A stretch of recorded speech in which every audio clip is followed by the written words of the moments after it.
করে বলতে পারি 5ই আগস্টের পরে বিভিন্ন গ্রামে বিভিন্ন জায়গায় অনেক সমস্যা হয়েছে।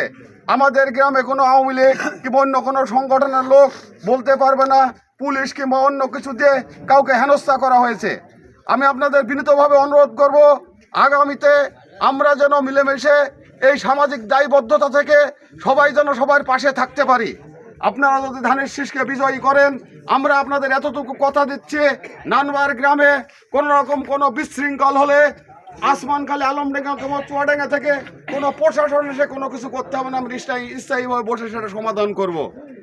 এবং আমি আপনার যারা পাওয়ার ছিল তাদেরকে এতটুকু আশ্বস্ত করছি, আপনারা দীর্ঘদিন নেতৃত্বে ছিলেন, ভুল ভ্রান্তির ঊর্ধ্বে কেউ না। হয়তো আমাদের ভুল হোক, আপনাদের ভুল হোক, একটা ভুল হয়তো কোনো ঝামেলা হতে পারে। আমরা আপনাদের এতটুকু আশ্বস্ত করছি, আগামীতে আমরা কখনোই এমন কোনো ভুল করব না আপনাদের কোনো সমস্যা কোনো বিপদ হয়। সেই ক্ষেত্রে আমরা যারা গরিব দুঃখী খেটে খাওয়া মানুষ আছে, এই খেটে খাওয়া মানুষের পাশে দাঁড়ানোর অভ্যাস বাংলাদেশ জাতীয়তাবাদী দল বিএনপির এবং আমাদের নানবার গ্রামের যারা নেতৃবৃন্দ আছে তারাও সামাজিক মানুষ, মানুষের বিভিন্ন বিপদ আপদ সুখ দুঃখে আপনারা পাশে ডাকবেন। ইনশাল্লাহ সার্বক্ষণিকভাবে আমরা সমস্ত কিছু দিয়ে আপনাদের পাশে দাঁড়াবো। পরিশেষে একটা কথা বলবো, নির্বাচনী প্রচারণার